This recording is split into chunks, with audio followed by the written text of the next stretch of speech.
Okay, here's a quick tour of our sail loft. We like to keep sails inside, away from the critters, in an area that's moderately climate controlled. It gets hot in the summer. We're in a little air conditioner out here. Keep the sails dry is our primary concern, so mildew doesn't set in. But we've got the spars and the mast for the wooden sunfish and the wooden sailfish down here on the bottom shelf. Then on the middle shelf, it looks like we have a Riviera sail for Wave, the Olympic sail for Phoenix. Above it, we've got a pirate sail and a custom-made sail behind that for Madison. Top shelf, we've got the Super Sailfish, or actually it was a Sailfish Deluxe 14 at the time. Sail up there, and then the Gunter sail, Gunter sail for the Grumman canoe. So those stay here. We like to keep a space where we can get to them easy and roll them out when we're pick a boat and we want to go. And over here, as I can get done messing with this bicycle, is Skipper's Trascom lugger. It's a gaff rigged yawl, a roller furling jib, little mizzen on the back, Gunter main, 19 feet long. Put a little Suzuki 6 on the back, but it might have come with this mighty seagull that you see hiding against the wall there. We got that just to play with, have fun. And we like to stack all of our PFDs, easy access. That's the first thing we grab. We're going out. And then depending on the boat, some little cushions, and we've got a couple of boxes of gear of, tools, registrations, etc., depending on which boats we're going to take with us.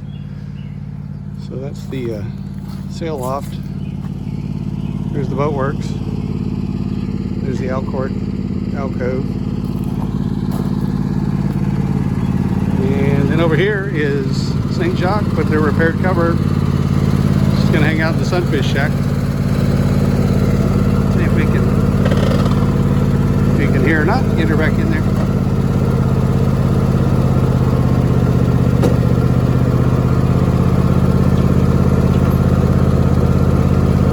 Oops, still got the wagon in there. Guess we gotta stop and take that out.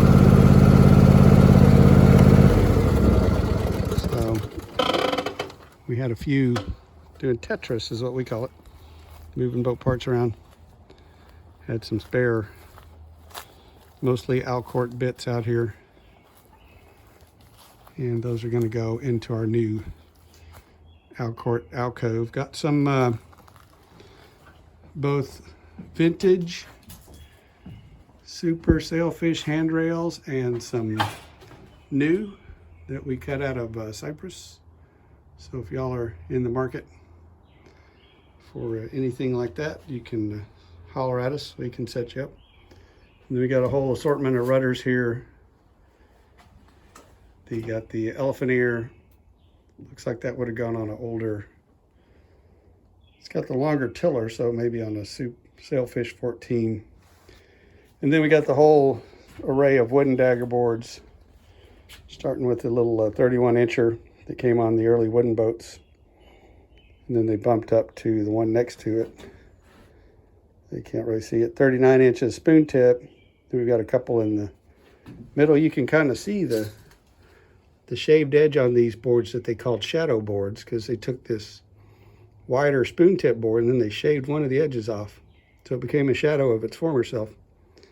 And then got a longer rectangular Barrington board, and then a board when we thought we were going to corner the market on making dagger boards for sunfish. We tried one. It was a lot of work. Weren't going to make any money, so off we go.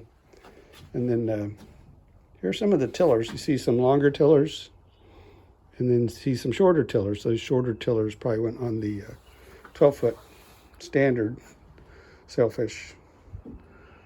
So we're going to pull the rest of these Alcourt parts, except for maybe the combings and these spars stored overhead, up to the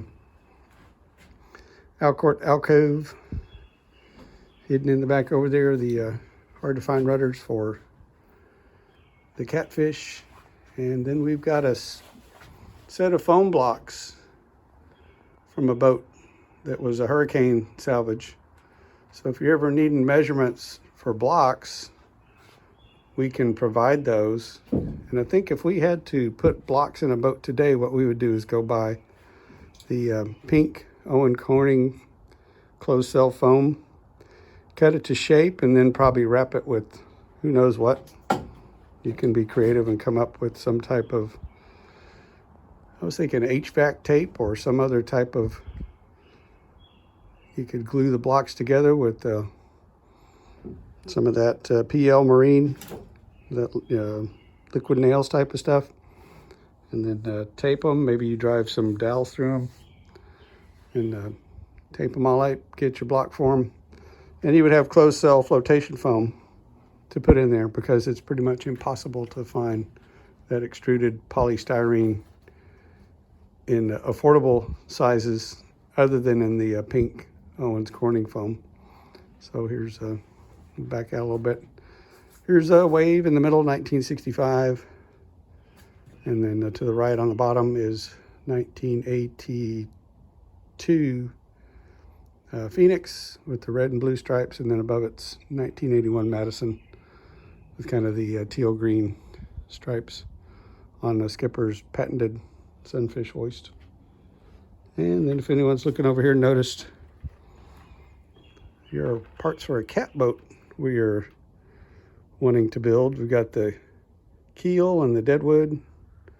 We got the transom cut out. You've got the stem hiding behind the hammock. Be 16 feet long, probably be just under 8 feet wide. If you could imagine a sunfish, if you blew it out to almost 8 feet wide and added 2 feet to it, but put a cat rig on it, centerboard, barn door rudder. That's what they sailed down in Pascagoula in the 50s. That's what the kids took out to play with on the weekends. So we have oral history on that from a family member. So we taken all the information she gave us. It's got a dead rise bow with a cross-planked bottom, which was the economical way for guys who worked at the shipyard to bring home scraps of lumber and build a little boat in their backyard that they could sell to the neighbors for their kids to take out sailing on the weekends. And they just leave them on the beach so they'd stay swelled up. They're usually made out of cypress with a longleaf pine throughout, and were the materials that they had down on the Gulf Coast, and good old yellow pine.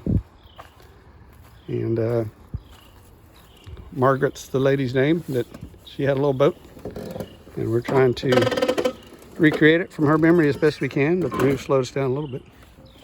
But we'll get back to work on that soon. And now let's see if we can get St. John put away.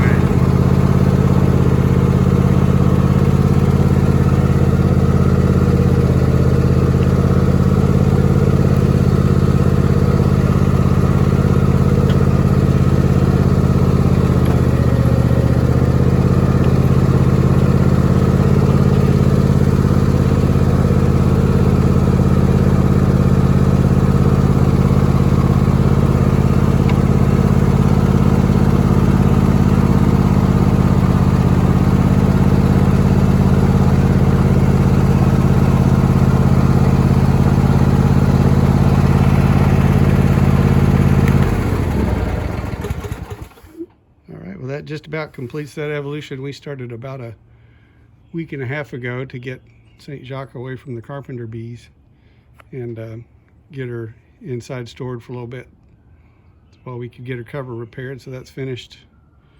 And we're gonna do a little more TETRIS, finish up on these boat parts we were talking about, and hope y'all are doing good. That about does it.